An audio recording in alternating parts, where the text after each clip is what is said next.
Hello and welcome back to another Bible reading and discussion. Hello. We are here again Again. in Romans 11. We did it yesterday, but apparently there was no sound. So we got some time today to record. I'm going to try it again. You're going to probably put at least 11 out, maybe even 12. But I said 12 yesterday and didn't get that done. Can you hear us? Yeah. Oh, let me check. We're going to check because Check. yesterday, tell them I checked Yeah, and it checked. and there was sound. And we're just going to check again real quick. So bear with us. So you get to be part of our technical world here. This is the tech part that we really love. And see, you can hear that. You hear that? Yeah. I heard it. So it's not our fault if it doesn't come through. No. All right. So Romans 11. It's been a little bit, so I kind of gave a little bit of a review yesterday about Paul's train of thought so far, and that he's been building this idea of what happened to the Jews, what happened to God's plan, if they were God's chosen people, and they rejected him, the Messiah, ultimately Jesus, then did God's plan fail? And what you see, and if you've read your Old Testament, and when Jesus comes and says, hey, remember this, you know, like the two men of the road to Emmaus, taught them why from the scriptures, There was why a lot of things to remember. the Messiah must suffer, and a part of the suffering was that his own people would reject in turn, which has been every prophet. And the Gentiles coming in was part of all that too. Yeah. It was all over the place. It's all over the place, and you know, especially in your minor prophets, a lot of it. That day of the Lord is always this. You know, the nations around will see the Jews going to the temple and will, join them up. you know, hear the call, the invite, and will come with them. So, what happened? Well, the Jews, there was a partial hardening, and what that means, you know, is we don't know exactly all the time what hardening means. But the fact of it is, between the foreknowledge and predestination of God, he knew a time in which the Messiah would come when all the events that he said would happen, and that's what Which happened. would be that large-scale rejection. Yeah, And something about that hardening has to do with that period of time. Yeah. And the strife that came out of that. But now, after further reflection, for instance, I think the destruction of Jerusalem yeah. is going to be a big thing to get you to, well, you know what? Maybe we should have listened. Well, that's kind of a sign of signs. You know, and it's once again, that's an Old Testament usage because, you know, when the prophets were saying, the false prophets, or well, don't even call them necessarily false prophets, but the prophets who were for the Jewish leadership back in Isaiah's time, or Ezekiel, hey, the temple still stands, the temple still stands. Yeah. And as long as the temple stood, Jeremiah gets into that. they believed God was still going to come out and rescue them. And Ezekiel goes, hey, God's left the temple. And looking at Matthew 24, where she takes into some Jewish things that Luke and Mark don't take, he answers the question based upon, they felt like the temple would stand till the earth was destroyed. Yeah. So, but really, Jesus breaks it down to show, well, no, first we're going to deal with the temple, then we'll talk about the end of time. Yeah. So Romans 9 was kind of like, this is always kind of been built into the story of Israel's people. Not all Israel is of Israel. And he shows how God can use somebody for his glory, no matter if they're good or evil. It does not make them a part of, you know, the spiritual Israel, which goes back to Romans 2. Being part of the plan itself does not save you. Because Romans 10 is they rejected Jesus, and as long as they remain in rejection to Jesus, they are outside of the plan for salvation. Yes, the righteous remnant. The righteous remnant. And then Romans 11 is Paul's going to use himself here at the beginning as an example. Then he's going to talk to the Gentiles. Now, do you Gentiles remember all that they went through and did was for your benefit, so don't turn around and look at them the way that they've always looked at you. Don't get an attitude. Yeah. So that's kind of what we're going to see as we're reading. And, you know, people do some weird things at the end of Romans 11. We'll mention it, but it's really outside of the scope of what It really Paul's- is, and it's really in the scope. It makes sense. Out of the scope, it's like, I don't know about that. Yeah. You know, if you just had those verses alone and you're trying to prove a point, that makes sense. Maybe so. But if you're just reading Romans for the first time, you're not seeing that. Context determines meaning. So, all right. I ask then, has God rejected his people? By no means, for I myself am an Israelite, a descendant of Abraham, a member of the tribe of Benjamin. So even, you know, Paul was a part of the plan of the rejection of Jesus because he was a part of those Jews who rejected Christ. Big rejection. Not necessarily in Jerusalem, but even later, he was the reason why the church spread because of his persecution. They were spreading out. And so he says, I was one of these Jews, but I've been saved. And so he's using himself as an example of, look, I went through the partial hardening. I was a part of that. And now look, I'm connected back into Jesus. But it worked for me. And there's going to be hope for Israel. God has not rejected his people whom he foreknew. Do you not know what the scripture says of Elijah, how he appeals to God against Israel? Lord, they have killed your prophets, have demolished your altars, and I alone am left, and they seek my life. But what is God's reply to him? I have kept for myself 7,000 men who have not bowed to the knee of Baal. So, in percentage-wise, you may look, and Paul may look out, or the city of Rome may look out and go, there's not a whole lot of Jews who are accepting this, and there's more than you think. Like if you go back to the book of Acts, there's thousands upon thousands each day. It was never intended that every Jew was going to be converted. There are many things in the prophets that show that they're going to kill the Messiah and other things. But there's more than you think. Yes. And I think that's a good principle for us to realize. Sometimes we can get into like this despair mode of, we're the only church left that gets it right. It's like, no, God's got people out there. Usually when you get into that mode, you've stopped being that group that gets it right. Yeah. So too, at the present time, there is a remnant chosen by grace. But if it is by grace, it is no longer on the basis of works. Otherwise, grace would no longer be grace. And Paul has developed that theme, this idea of being saved by grace versus being saved by law. Fact of the matter is that the reason Jesus had to come was because we could not keep the law ourselves. It does not mean there's nothing for us to do or obey, because Paul says this entire letter is written to bring about the obedience of faith.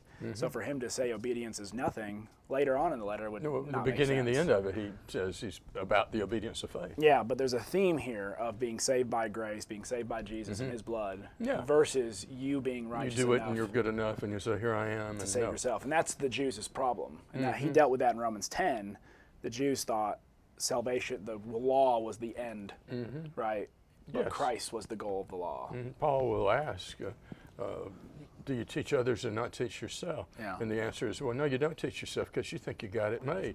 Well, anytime you feel that way, you don't. Yeah, nobody's got it made. What then? Israel failed to obtain what it was seeking. The elect obtained it, but the rest were hardened. As it is written, and we talked about the elect and predestined in Romans 8, this idea of whom he foreknew, he predestined.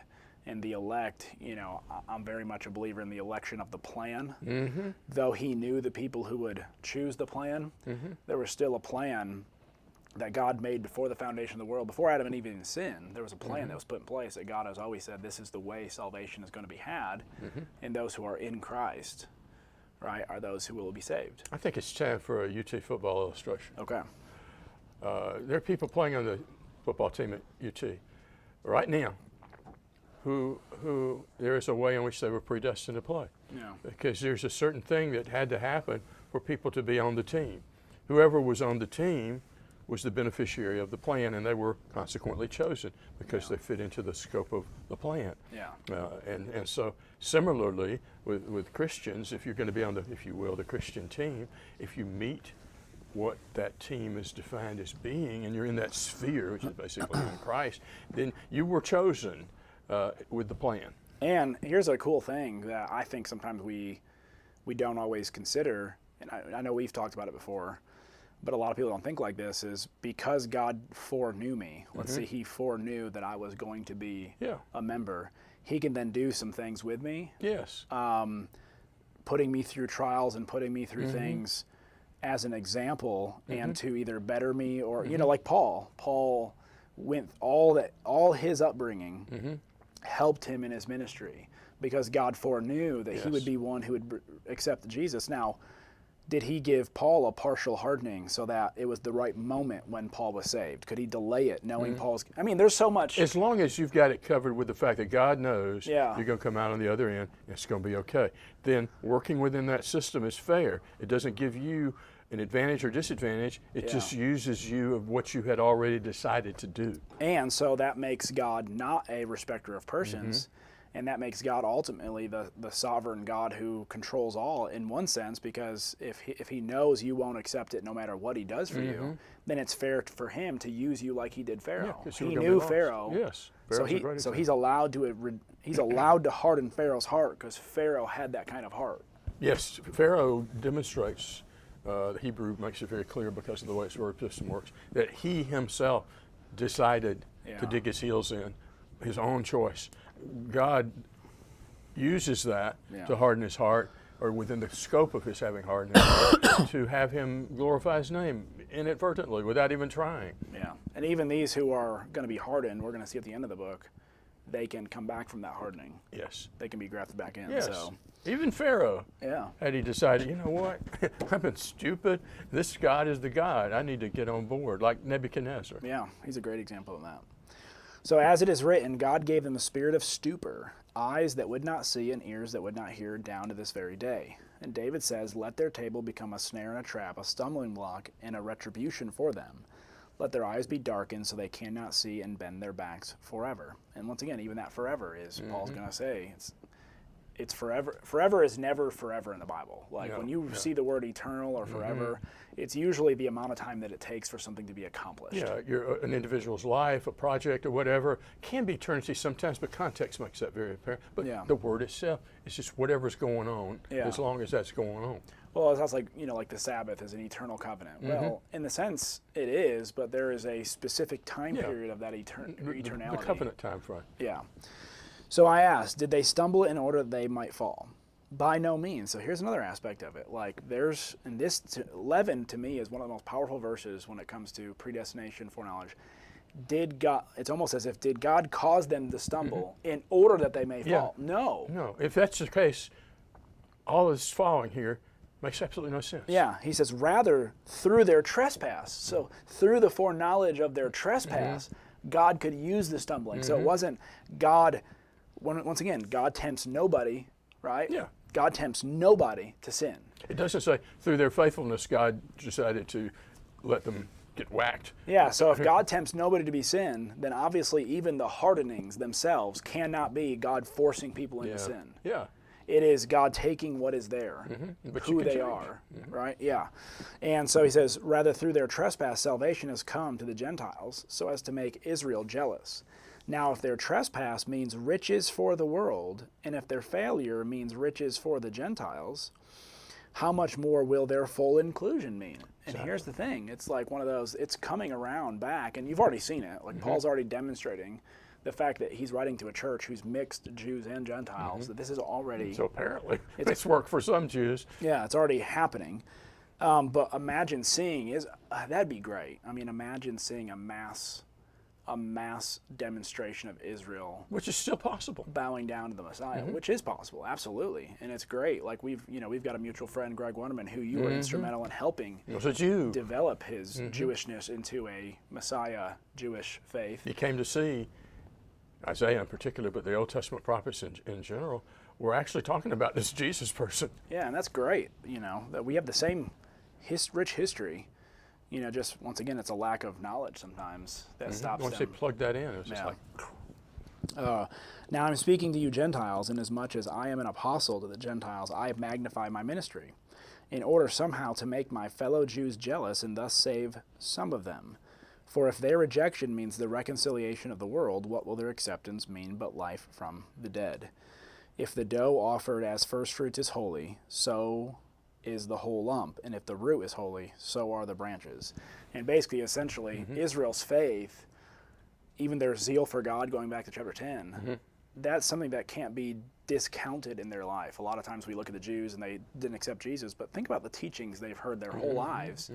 Jesus was a mess for them because it was literally nothing that they were looking for. Oh yeah, Sermon on the Mount takes it out plank by plank by plank. Yeah, so there's this concept, but their richness of their history with God and the faith that they have in God and that zeal can still be used for God's glory. Paul, I'm sure, when he finally got it, it's like, wow, this makes so much sense. Yeah, so. The destruction of Jerusalem, again, is, I think Paul is even probably alluding to this at some point here, in that they thought the world would come to an end. That was a common teaching when the temple fell. It fell. Guess what? It didn't come to an end. And guess what? That Jesus fellow said that's the way it was going to be, and he was right. Yeah, it's amazing how many generations believe that they live in that last generation. Oh my! I've sarcastically said, though, with no malice toward anyone, somebody will probably get it right at some point, because Well, every they have day to. somebody said, Yeah. he's coming today. Yeah. All right, your turn to read. But if some of the branches were broken off, and you being a wild olive, the Gentiles, were grafted in among them and became partaker with them of the rich root of the olive tree, because it's the tame olive tree that is the one that God planted. Yeah. But the Gentiles are nevertheless of the olive tree persuasion, so to speak, that they can actually be grafted in like you do today with grafting. Do not be arrogant toward the branches, but if you are arrogant, remember that it was not you who supports the root, but the root supports you. You can trace the Jewish thing all the way back actually to Genesis 1. And you will see that what God planted back then, it goes in the Jewish direction. Yeah, but for everybody. We are richly benefited through Yes. everything that the Jews have been through, even the worst of their history. Exactly. Why would No. we look down on them? No, we should not. We should Yeah. be thankful that God used them. If He hadn't used them, it wouldn't have been a Messiah, and then we'd be without hope.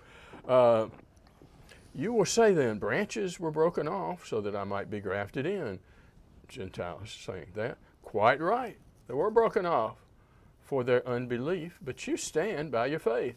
So it's your faith. It's not, you don't deserve it. You don't earn it. You hadn't purchased it yourself. Do not be conceited, but fear. For if God did not spare the natural branches, He will not spare you either. Behold then the kindness and the severity of God. To those who fell, severity.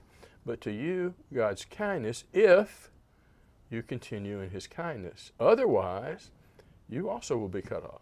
So there is a response involved in this on the human level. Yeah. C.S. Lewis, when he was writing to a guy who, him and his wife, she was very religious. He was only religious because of her. She got a great disease, died. And when they built a relationship with C.S. Lewis, and he wrote to them, and there's a book written about their life called The Severe Mercy of God. Mm-hmm. And there's this idea, and this is what you're seeing here, even with Israel, there's severity towards them, but it actually ends up becoming not just their mercy, but mercy for all. Mm-hmm. Meaning, like in Acts 2, when the sermon was preached that you put Jesus on the cross, what did that do to them? There was a severity in their rejection. There was a There's the severity cross. in their punishment and what they're now. But it changed them. It caused them to, like persecution. Why does persecution not destroy Christianity? Why does it usually cause it to ramp up? Oh, exactly. If we look at this world as all there is, Yeah. then we would come to think that God has done some things that just no sense in Him doing that. Like with this gentleman whose wife's died. I'm sure if they united in eternity, that she would say, but He had to do that so that you'd be here. Well, and he gave his life to Christ because of that. And C.S. Lewis is basically like, hey, your wife gave her life to Christ. Here's where Yes. she's at. You want to be with her? Yeah. Yeah. And they also, if they do not continue in their unbelief, will be grafted in, for God is able to graft them in again. For if you were cut off from what is by nature a wild olive tree, and were grafted contrary to nature into a cultivated olive tree, how much more will these who are the natural branches be grafted into their own olive tree? Well, they would fit back in easier than the Gentiles fit in. Yep.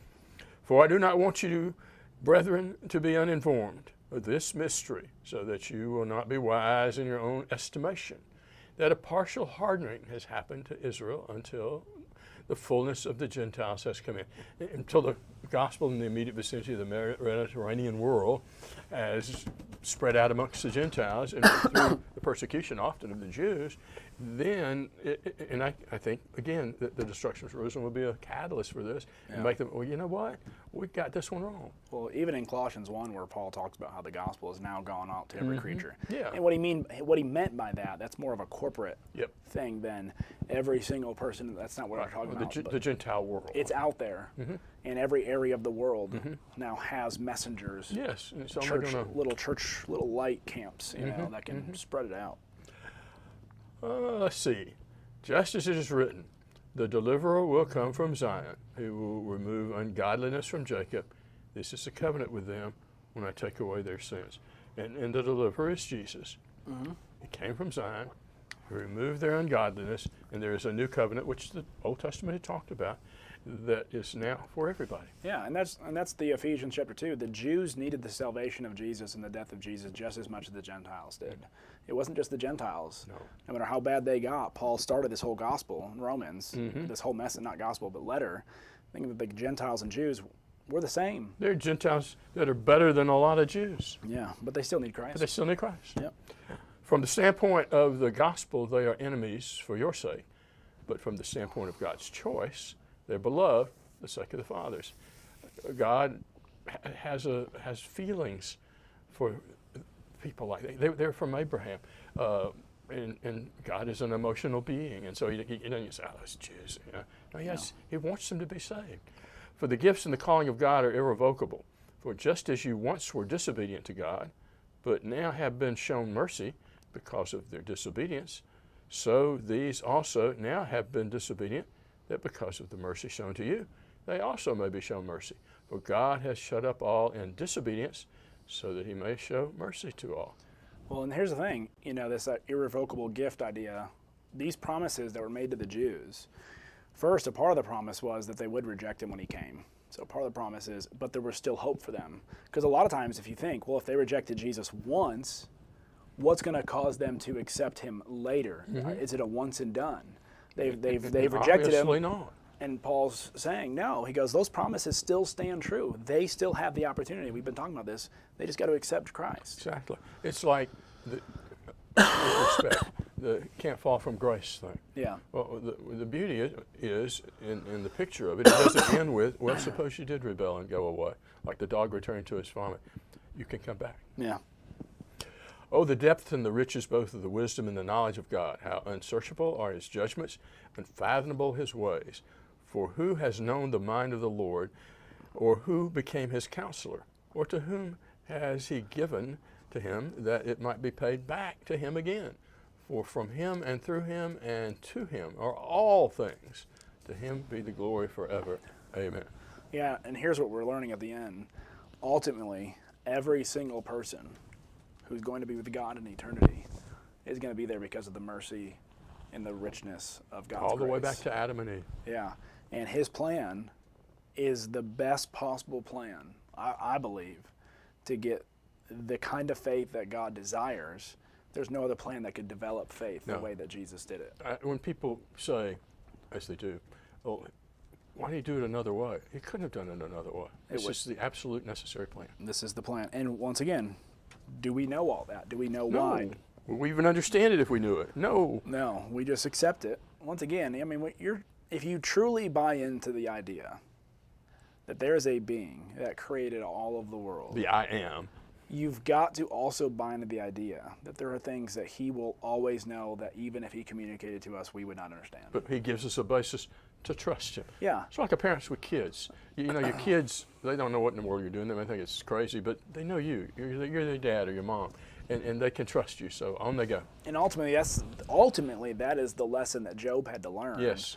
Was the fact that wisdom, and it's a part of wisdom literature, wisdom is not about knowing everything. It's about knowing enough and have learned enough to trust God and fear Him. Who does know everything? And keep His commandments. You plug into that. Yeah. So, all right. Well, there's Romans chapter 11, and Romans chapter 12. Yeah, Romans 12 is going to kind of make a good transition. Yes. Into some more practical Jew Gentile, and we're really going to get to some of when we get to 14, the big issues that were going on between the two. But the most dangerous chapter in the Bible, according to James Meadows. Yeah, but Jesus has a solution for that, for their problems.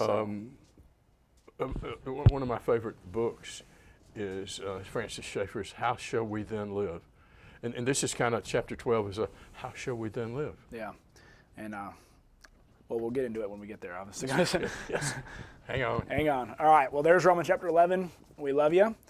We hope you have a great day. Please go ahead and like, share, give us a comment, and help spread the message of Christ even through Romans. If you're in the vicinity of the Lenore City Church of Christ building, drop in and see us. Yeah, we got some good stuff going on here. Yes. All right. Have a great day.